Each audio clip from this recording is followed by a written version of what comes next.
Sri Vinayakaya Namah, Sri Saraswatyaya Namah, Sri Gurubhyoh Namah. Chapter 2. Object of writing the work: incapacity and boldness in the undertaking, hot discussion, conferring significant and prophetic title of Hemad Pant, necessity of a Guru. In the last chapter, the author mentioned in the original Marathi book that he would state the reason that led him to undertake the work and the persons qualified to read the same and such other points. Now in this chapter, he starts to tell the same. Object of writing the work. In the first chapter, I described Sai Baba's miracle of checking and destroying the epidemic of cholera by grinding wheat and throwing the flour on the outskirts of the village. I heard other miracles of Sai Baba to my great delight, and this delight burst forth into this poetic work. I also thought that the description of these grand miracles of Sai Baba would be interesting and instructive to his devotees, and would remove their sins, and so I began to write the sacred life and teachings of Sai Baba. The life of the saint is neither logical nor dialectical. It shows us the true and great path. Incapacity and boldness in undertaking the work. Hemad Pant thought that he was not a fit person to undertake the work. He said, "I do not know the life of my intimate friend, nor do I know my own mind.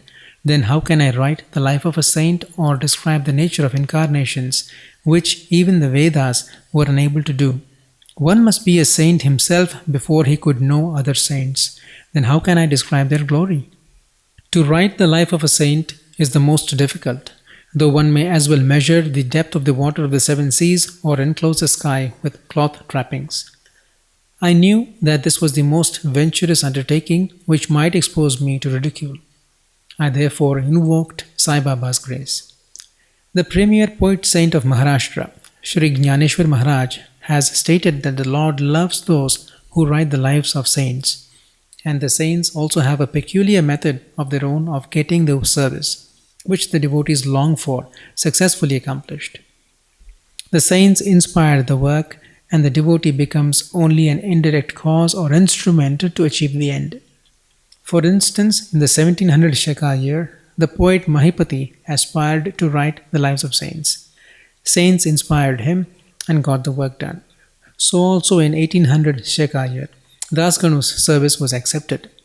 The former wrote 4 works: Bhakta Vijaya, Santa Vijaya, Bhakta Lilamrit, and Santa Kathamrit, while the latter wrote 2, Bhakta Lilamrit and Santa Kathamrit, in which the lives of modern saints were described.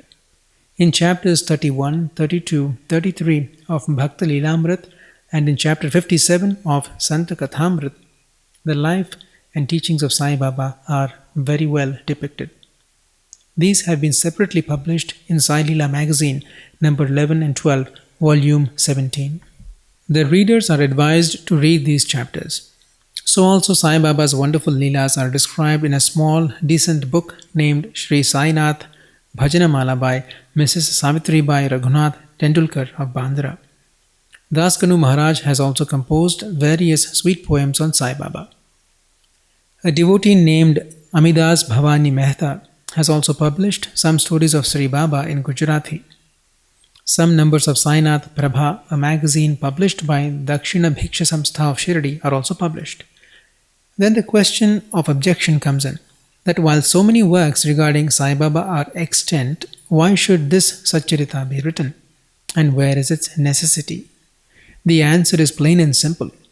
The life of Sai Baba is as wide and deep as the infinite ocean, and all can dive deep into the same and take out precious gems of knowledge and bhakti and distribute them to the aspiring public. The stories, parables and teachings of Sai Baba are very wonderful. They will give peace and happiness to the people who are afflicted with sorrows and heavily loaded with miseries of this worldly existence, and also bestow knowledge and wisdom both in the worldly and in spiritual domains.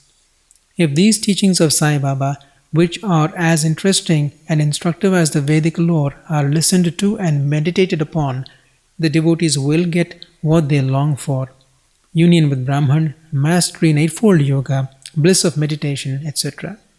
So I thought that I should call these stories together. That would be my best upasana. This collection would be most delightful to those simple souls whose eyes were not blessed with Sai Baba's darshan.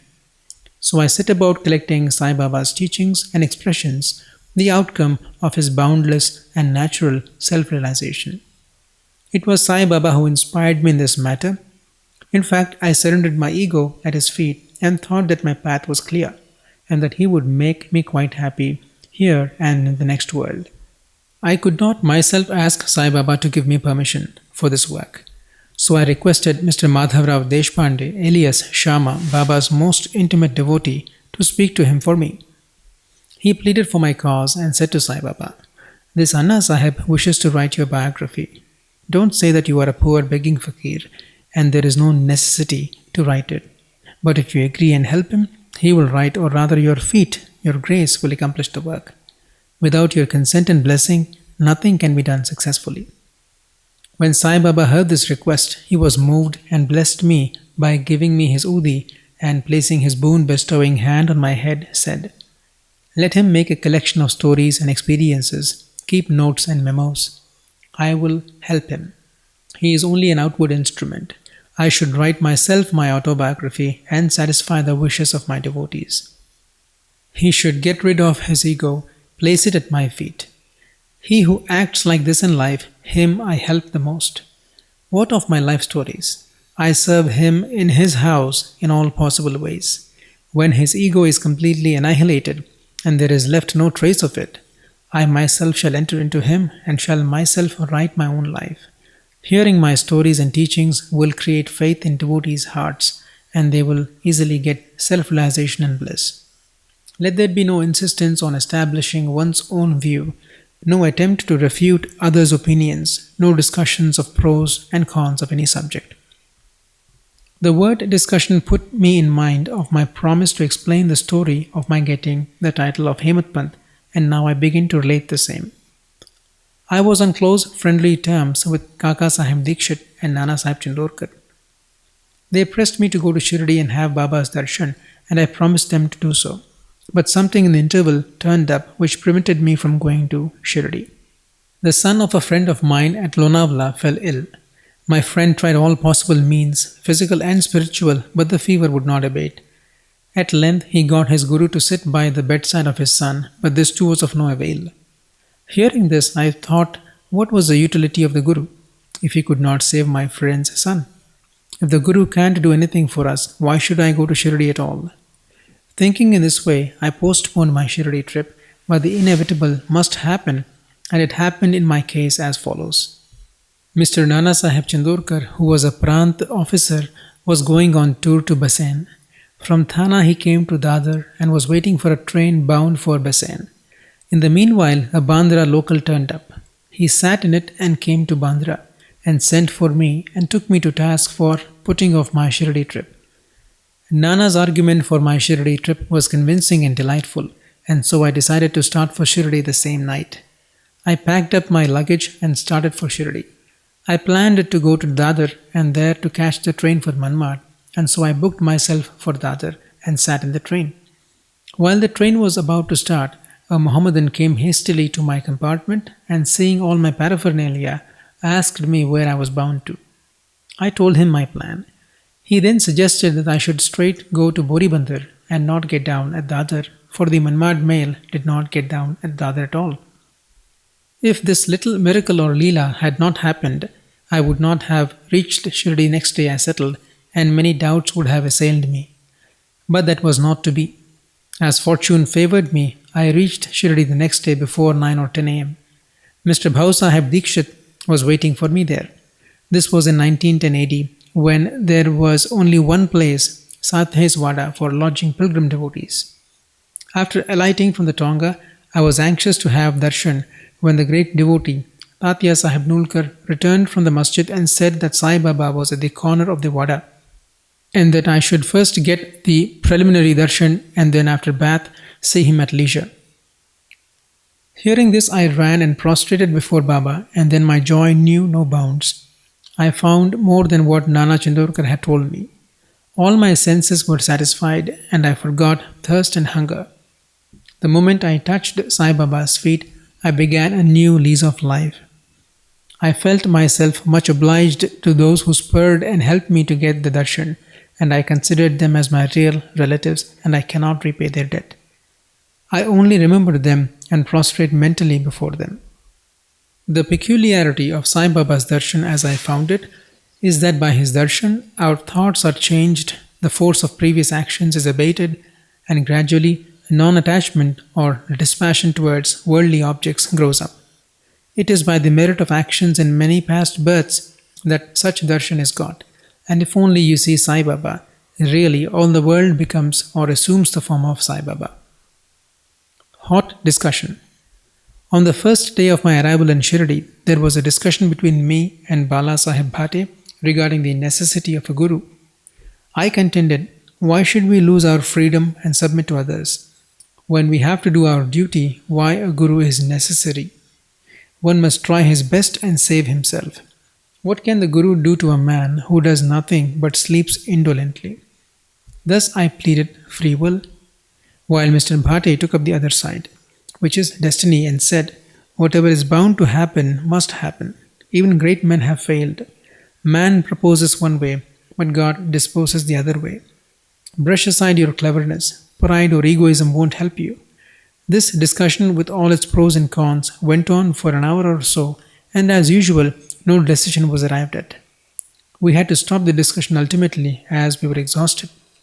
The net result of this was that I lost my peace of mind and found that unless there is strong body consciousness and egoism, there would be no discussion. In other words, it is egoism which breeds discussion. Then when we went to the masjid with others, Baba asked Kaka Sahib Dikshit the following. What was going on in the Wada? What was the discussion about? And staring at me, Baba further added, what did this Hemad Pant say? Hearing these words, I was much surprised. The masjid was at a considerable distance from Sathe's Wada, where I was staying and where the discussion was going on.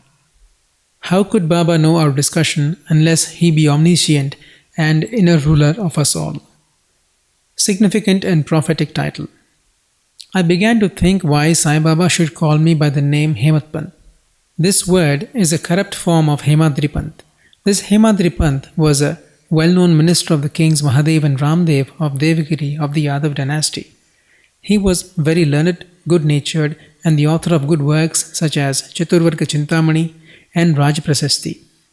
He invented and started new methods of accounts and was the originator of the Modi Marathi shorthand script. But I was quite the opposite, an ignoramus and of dull, mediocre intellect, so I could not understand why the name or title was conferred upon me. But thinking seriously about it, I thought that the title was a dart to destroy my ego so that I should always remain meek and humble. It was also a compliment paid to me for the cleverness in the discussion. Looking to the future history, we think that Baba's word, that is calling Mr. Dabholkar by the name Hemad Pant, was significant and prophetic, as we find that he looked after the management of Sai Samsthan very intelligently, kept nicely all the accounts, and was also the author of such a good work, Sai Charita, which deals with such important and spiritual subjects as jnana, bhakti, dispassion, self-surrender, and self-realization. About the necessity of a guru. Hemad Pant has left no note, no memo about what Baba has said regarding the subject, but Kaka Sahib Dikshit has published his notes regarding this matter. Next day after Hemad Pant's meeting with Sai Baba, Kaka Sahib went to Baba and asked whether he should leave Shirdi. Baba said yes. Then someone asked Baba where to go. Baba said high up. Then the man said, how is the way? Baba said, there are many ways leading there. There is one way also from here, Shirdi. The way is difficult. There are tigers and wolves in the jungles on the way. I, Kaka Sahib, asked, but Baba, what if we take a guide with us? Baba answered, then there is no difficulty. The guide will take you straight to your destination, avoiding wolves, tigers, and ditches, etc. on the way. If there be no guide, there is the danger of your being lost in the jungles or falling into ditches. Mr. Dabholkar was present on this occasion, and he thought that this was the answer Baba gave to the question whether Guru was a necessity, and he thereupon took the hint that no discussion of the problem, whether man is free or bound is of any use in spiritual matters, but that on the contrary, real Paramartha is possible only as a result of the teachings of the Guru, as is illustrated in this chapter of the original work in the instances of great avatars like Rama and Krishna, who had to submit themselves to their Gurus, Vasishtha and Sandipani respectively, for getting self-realization, and that the only virtues necessary for such progress are faith and patience. Bow to Shri Sai. Peace be to all.